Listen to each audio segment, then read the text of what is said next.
Nah, di sini pada bab pertama itu membahas tentang urgensi manajemen pembelajaran untuk anak berkesulitan belajar. Jadi, siswa berkesulitan belajar merupakan salah satu bagian dari siswa berkebutuhan khusus.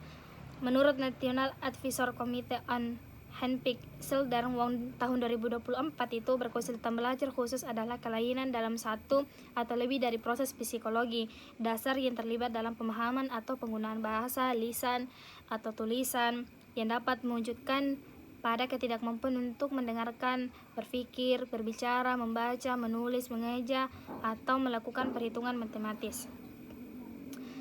Nah, menurut hasil dari penelitian terdapat 51% jumlah siswa yang mengalami kesulitan belajar pada populasi anak berkebutuhan khusus. Nah, dapat dipastikan bahwa lebih dari setengah jumlah siswa berkebutuhan khusus adalah siswa berkesulitan belajar.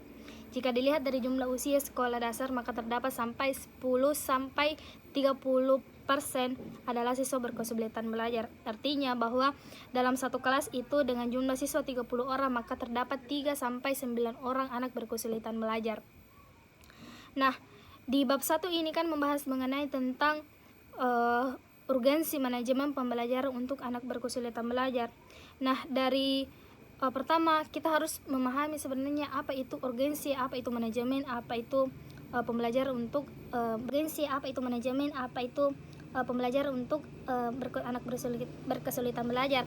Nah, sepengetahuan saya mengenai tentang urgensi itu kata lain adalah pentingnya manajemen pembelajaran, pentingnya manajemen pengolahan pembelajaran untuk anak berkesulitan belajar. Karena perlu kita ketahui bahwa anak berkesulitan belajar itu tidak boleh disamakan atau tidak bisa disamakan untuk metode-metode yang diberikan kepada anak reguler yang biasanya, karena bentuk penangkapan dari segi kognitif yang ditangkap oleh anak berkesulitan belajar itu berbeda dari anak reguler biasanya. Seperti itu. Jadi otomatis ada guru seharusnya paham bagaimana urgensi manajemen pembelajaran untuk anak berkesulitan belajar, supaya guru tahu bahwasanya anak berkesulitan belajar itu manajemen pembelajarannya harus diberikan seperti ini, harus diberikan pembelajaran yang sesuai dengan kemampuan anak. Seperti itu, bukan dipaksakan dengan kurikulum yang ada, itu juga yang akan dipakaikan kepada anak berkesulitan belajar. Artinya kan KKN atau kompetensi yang dimiliki oleh anak itu berbeda dan otomatis bakalan tinggal kelas dan lain sebagainya. Nah, untuk menangani siswa yang mengalami kesulitan belajar, guru perlu mengetahui bagaimana mengelola kelas yang baik. Nah, dalam manajemen itu bagaimana manajemen mengelola kelas, bagaimana manajemen dalam pemberian materi pembelajaran, bagaimana manajemen bagaimana menempatkan siswa berkesulitan belajar bersama dengan anak reguler lainnya. Nah, di sini untuk mengelola kelas anak berkesulitan belajar itu kadang banyak didapati di sekolah inklusi. Nah, di sekolah inklusi itu adalah gabungan dari anak sistem yang menggabungkan anak reguler dengan anak berkebutuhan khusus. Bagaimana menempatkan siswa berkesulitan belajar bersama dengan siswa lain dengan kemampuan yang berbeda.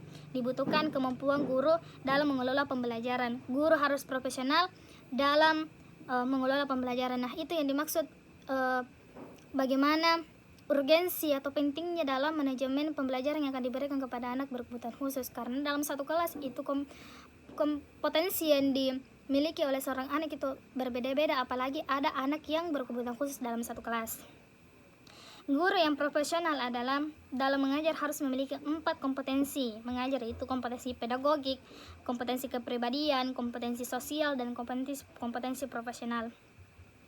Nah, dari beberapa kompetensi ini mungkin guru harus mengetahui bahwasanya harus ada 4 kompetensi yang harus dipahami oleh guru itu sendiri. Nah, salah satunya kompetensi pedagogik. Kompetensi kepedagogik ini guru harus menguasai karakteristik peserta didik. Ya, betul, harus menguasai karakteristik dan mengetahui karakteristik dari seluruh siswa yang ada dalam kelas. Kemudian ada harus menguasai teori pembelajaran dan prinsip-prinsip pembelajaran yang mendidik. Salah satunya itu memahami berbagai teori belajar dan prinsip-prinsip pembelajaran yang mampu menerapkan berbagai metode pendekatan, strategi, dan teknik-teknik pembelajaran yang mendidik dan menyenangkan. Seperti itu mungkin kira-kira. Nah, terus dari kompetensi pedagogi itu ada juga yang ketiga, mengembangkan kurikulum yang terkait dengan mata pelajaran. Kemudian yang keempat, menyelenggarakan pembelajaran yang mendidik. Yang kelima, memanfaatkan teknologi informasi dan komunikasi. Yang keenam, memfasilitasi pengembangan potensi peserta didik untuk mengaktualisasi berbagai potensi yang dimiliki. Menjunjung tinggi etik profesi guru. Nah, selanjutnya itu ada kompetensi sosial, bersikap inklusif. Bersikap inklusif itu perlu sekali dalam satu sekolah yang memiliki sistem inklusivitas, karena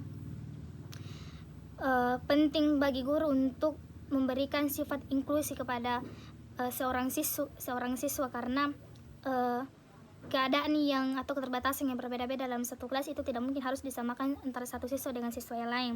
Kemudian berkomunikasi secara efektif, empatik, dan santun dengan siswa. Kemudian ada berkomunikasi dengan komunitas profesi sendiri dan profesi secara lisan dan tulisan atau bentuk lainnya. Kemudian kompetensi selanjutnya itu ada kompetensi profesional. Kompetensi profesional itu menguasai materi, struktur, konsep, pola pikir dalam manajemen pembelajaran anak berkesulitan belajar, menguasai standar kompetensi dari kompetensi dasar mata pelajaran yang diampu. Ya, otomatis pasti seorang guru harus menguasai seluruh kompetensi atau harus belajar terlebih dahulu sebelum memberikan materi kepada seorang anaknya. Guru harus menguasai materinya, kemudian mengembangkan materi pembelajaran yang diampu secara kreatif. Nah, seluruh mata pelajaran yang akan diberikan kepada anak itu guru yang berinovasi, yang kreatif, agar materi yang diberikan itu tidak membosankan dan merasa itu saja. Kemudian mengembangkan keprofesionalan secara berkelanjutan dengan melakukan tindak refleksi, memanfaatkan teknologi informasi dan komunikasi untuk mengembangkan diri. Bab 2 itu pembahasannya adalah definisi dan karakteristik dari anak berkesulitan belajar. Nah, sebelum kita terjun pada dunia profesi keguruan dan memberikan materi dan pengajaran kepada peserta didik, otomatis kita harus mengetahui sebenarnya anak berkesulitan belajar itu sih seperti apa. Nah, otomatis kita harus mendalami itu semua. Nah, di bab 2 ini akan dijelaskan. Nah, jadi anak berkesulitan belajar. Nah, dari istilah dari anak berkesulitan belajar menurut dari buku yang dituliskan oleh Dr. Bastiana MS itu, istilah anak berkesulitan belajar yang dikenal oleh orang kebanyakan merujuk pada anak atau siswa yang mengalami kesulitan dalam mengikuti pelajaran di sekolah. Konsekuensi dari kesulitan belajarnya adalah prestasi untuk semua mata pelajaran berada di bawah rata-rata. Pemahaman ini tidak salah karena telah mewakili gambaran secara sederhana tentang anak berkesulitan belajar. Namun perlu diketahui bahwa istilah anak berkesulitan belajar yang dimaksud dalam buku ini adalah anak berkesulitan belajar khusus, tetapi juga memiliki kesulitan dalam mengikuti pelajaran. Nah, jadi sudah tergambarkan dalam pikiran kita bahwasanya anak berkesulitan belajar itu mereka menghambat dalam mata pelajaran, yaitu di bawah rata-rata yang sudah ditetapkan oleh seorang guru. Jadi, tetapi di sini juga di buku dijelaskan itu, tapi bukan hanya pada terhambat dalam mata pelajaran untuk kognitifnya, tapi anak berkesulitan belajar juga itu biasa kesulitan dalam mengikuti pelajarannya. Jadi harus dibedakan itu.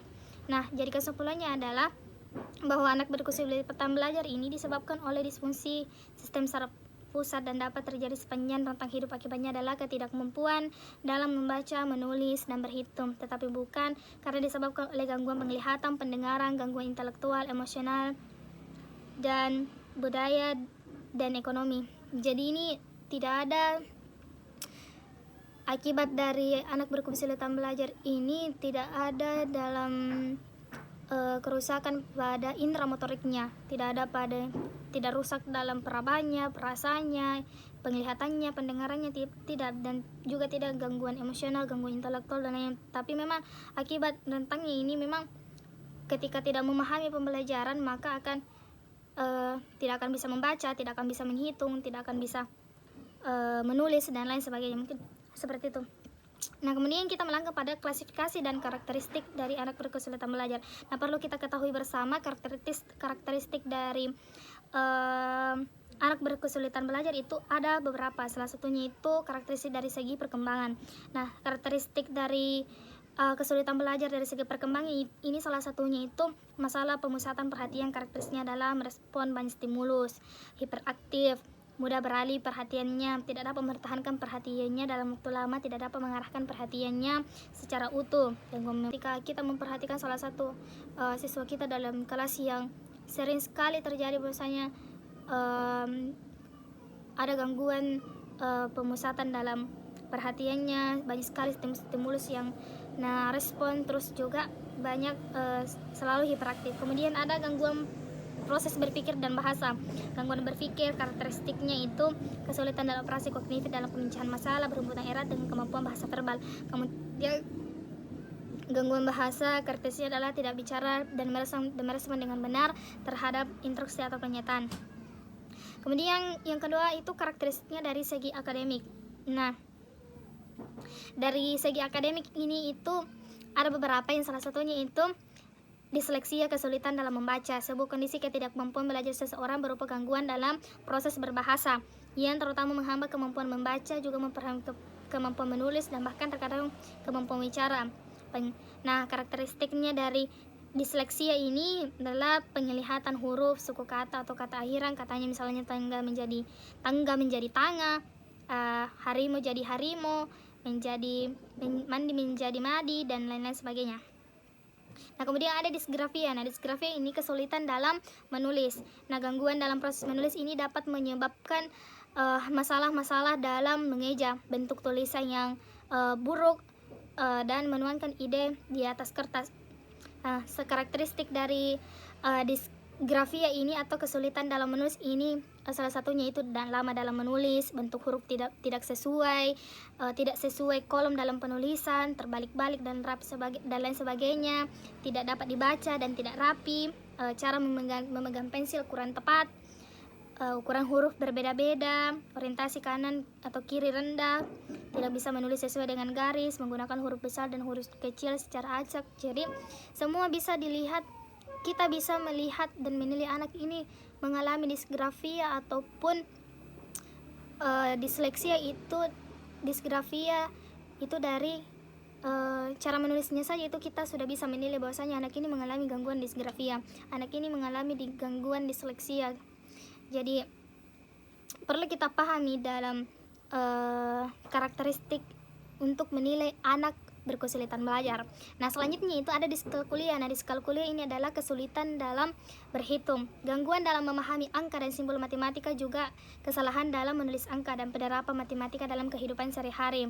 Kemudian ini karakteristik dari diskalkulia itu sulit mengenal konsep besar kecil, lebih dan kurang, tinggi dan pendek, sulit menunjukkan bahwa bila bagian-bagian disatukan akan menjadi satu kesatuan, kemudian sulit menunjukkan bahwa bila menambahkan benda berarti menambah jumlah, artinya tidak tahu penjumlahan, tidak tahu pengurangan, sulit menyelesaikan jumlah benda dengan simbolnya, sulit menyelesaikan simbol-simbol kurang, tambah dan lain sebagainya.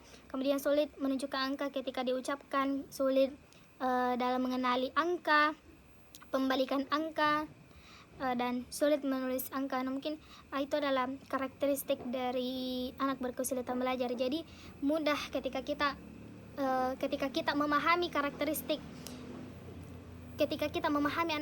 karakteristik dari anak berkesulitan belajar. Nah, kita mudah dalam menilai dan memahami bahwasanya ini anak mengalami gangguan disgrafia, ini anak mengalami gangguan diskalkulia, dan ini anak mengalami gangguan disleksia. Jadi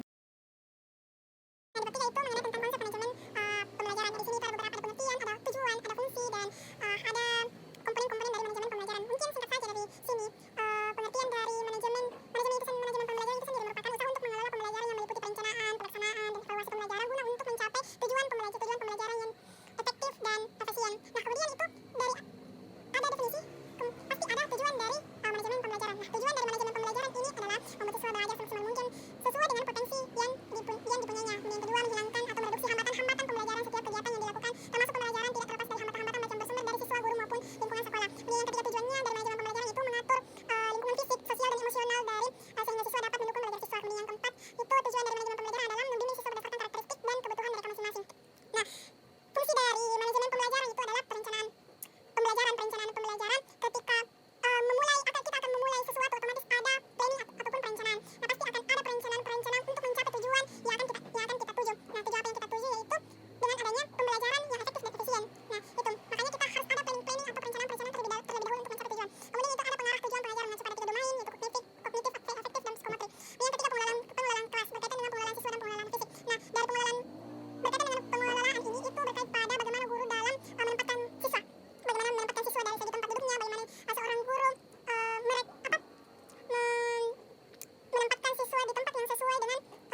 apakah evaluasi dari pelaksanaan ini sesuai dengan apa yang kita planningkan atau apakah berbeda seperti itu. Jadi terakhir itu adalah pengelolaan data. Kita melangkah pada bab 4. Nah, di bab 4 ini mengenai tentang pembelajaran kooperatif. Nah, pembelajaran kooperatif untuk anak berkesulitan belajar.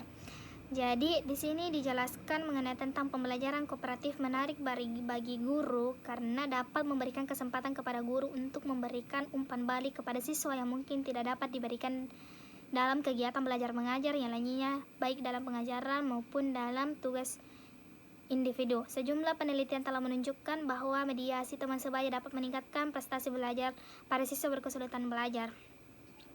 Nah, dalam pembelajaran kooperatif ini, jika guru ingin siswa bekerja secara produktif dan kooperatif dalam kelompok kecil, dan terutama jika guru ingin melihat bahwa kegiatan kelompok kecil tidak hanya untuk meningkatkan prestasi tetapi juga bersikap dan dinamika siswa yang lebih baik lagi, maka mereka harus menggambarkan bentuk interaksi yang terjadi selama kegiatan kelompok dan memberikan masukan jika diperlukan.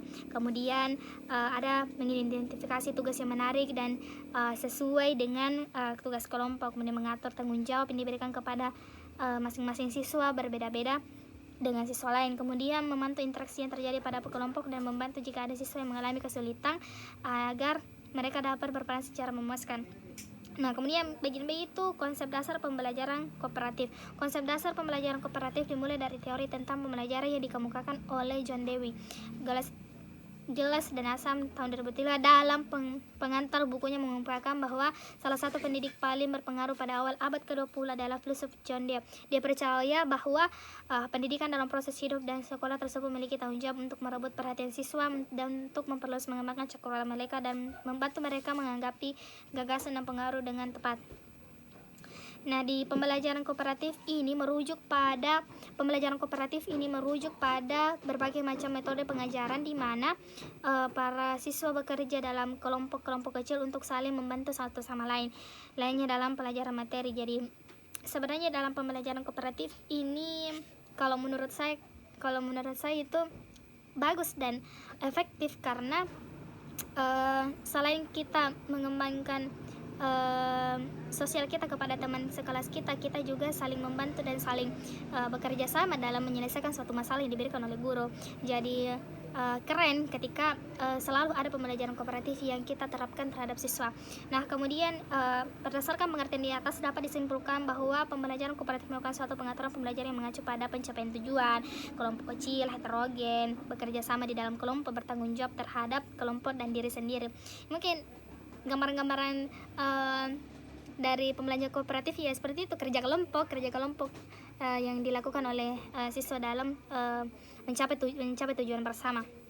Kemudian bagian C itu ada elemen-elemen pembelajaran kooperatif. Nah, elemen-elemennya itu ada 1, positif independence, saling berketergantungan yang positif. Kemudian ada interaksi tatap muka yang meningkat.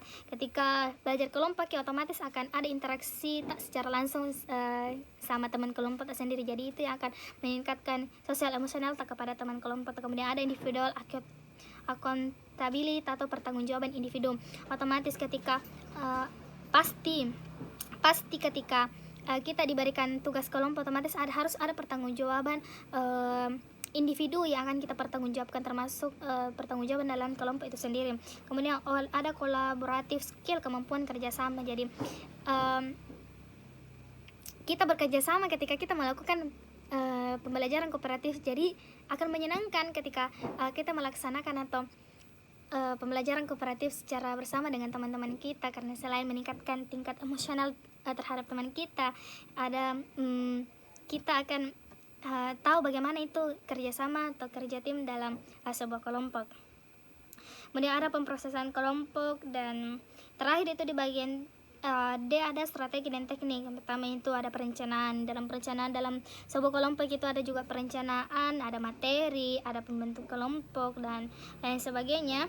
Mungkin seperti itu, ada pelaksanaan, ada evaluasi. Nah, dalam pembelajaran kooperatif juga itu otomatis harus ada juga evaluasi apakah pembelajaran kooperatif ini bagus dan efektif untuk digunakan atau tidak. Di bab 5 ini menjelaskan tentang tutor sebaya. Nah, tahukah teman-teman itu apa tutor sebaya? Jadi tutor sebaya itu menekankan dan memasifkan apakah siswa berkesulitan belajar diberikan kesempatan untuk memperoleh layanan secara face to face atau meraih kesuksesan di sekolah dan mencapai tujuan karier mereka. Artinya tutor sebaya ini banyak digunakan dalam bimbingan dan konseling. Tutor sebaya contohnya seperti ini. Saya dan teman saya itu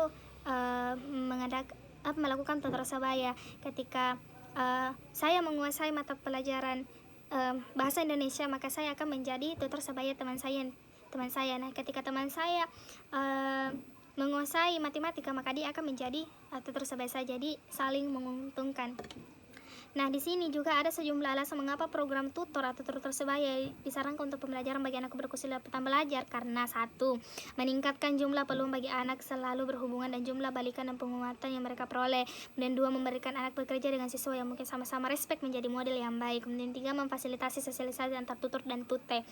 Kemudian membantu tutor dan untuk menemukan informasi. 5. Pada subjek yang merupakan tutor. 6. Membantu tutor untuk belajar bagaimana mengajar, menaikkan penghargaan tutor.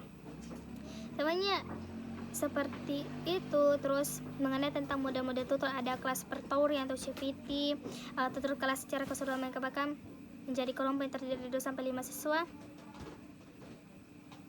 Kemudian ada cross aid per tutoring, ada per assisted learning strategis, ada PALS, reciprocal per tutoring, RPT, kemudian ensemble aid per tutoring.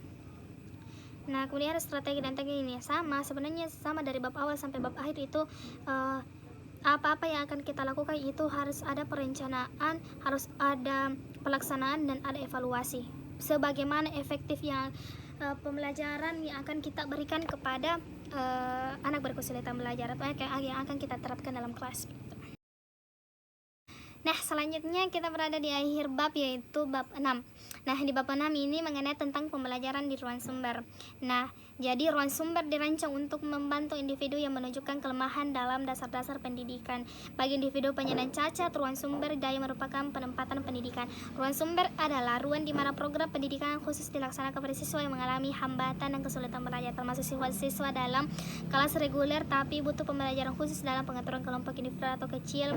Jadi ruang sumber ini adalah tempat khusus untuk memberikan pembelajaran kepada siswa yang berkebutuhan khusus. Nah, jadi ruang sumber ini tempatnya terpisah dari kelas umum seperti kelas, tetapi dapat pula ruang yang lebih kecil dari kelas, sempat melaksanakan program khusus untuk anak berkebutuhan khusus yang akan ditangani baik secara individu. Jadi tempat ruang sumber ini kelas yang bersifat privasi untuk memberikan mata pembelajaran kepada anak berkebutuhan khusus secara individu. Jadi terprivat untuk memberikan pembelajaran kepada anak. Kemudian dari ruang sumber ini terdapat tujuan dan jenis ruang sumber. Jadi tujuan ruang sumber adalah merencanakan, mengembangkan, dan memberikan strategi pendidikan yang memenuhi kebutuhan belajar unik dan bervariasi dari seorang siswa berkesulitan belajar. Kemudian dari ruang sumber ini dapat dibagi jenisnya, terus sumber kategorik, ada ruang sumber lintas kategori, terus ada ruang sumber non kategoris. Nah, terus ada persiapan. Bagaimana sih sebenarnya persiapan dalam melakukan ruang sumber ini? Ya, seterusnya yang pertama itu guru harus melakukan asesmen secara detail untuk melihat sejauh mana kemampuan anak, apakah anak ini butuh ruang sumber atau tidak, seperti itu. Karena jangan sampai semua anak dimasukkan dalam ruang sumber. Nyatanya tidak, kita harus melihat dan menilai baik-baik apakah anak ini butuh dimasukkan dalam ruang sumber untuk memberikan pelajaran tambahan secara individual atau secara privasi kepada anak atau tidak, seperti itu. Kemudian menyusun PPI berdasarkan asesmen. Jadi PPI itu adalah program pengajaran individual. Jadi di ruang sumber itu materi yang diberikan di sekelas reguler itu akan kita berikan di ruang sumber, namun ada perubahan-perubahan dan menyusun rangkaian dari PPI itu sendiri atau program pembelajaran individual. Jadi materi jadi teman-temannya yang menerima materi mata pelajaran di reguler akan mereka juga dapatkan di ruang sumber, tapi dengan cara yang berbeda seperti itu. Kemudian Anda setelah mendapatkan sejumlah anak, kemudian atur beberapa kelas per minggu yang harus dilayani sesuai dengan kemampuan anak. Kemudian mengatur ruang sumber, menempatkan sesuai dengan kebutuhan anak. Kemudian di ruang sumber juga harus ada media yang disediakan, karena kebutuhan dalam salah satu dalam mengajar itu harus ada media pendukung dalam memberikan mata pelajaran kepada atau menjelaskan materi-materi kepada anak. Terus bagian pengelolaan ya seperti itu, pelaksanaan pengajaran di ruang sumber, kemudian harus ada dokumentasi dan lain sebagainya.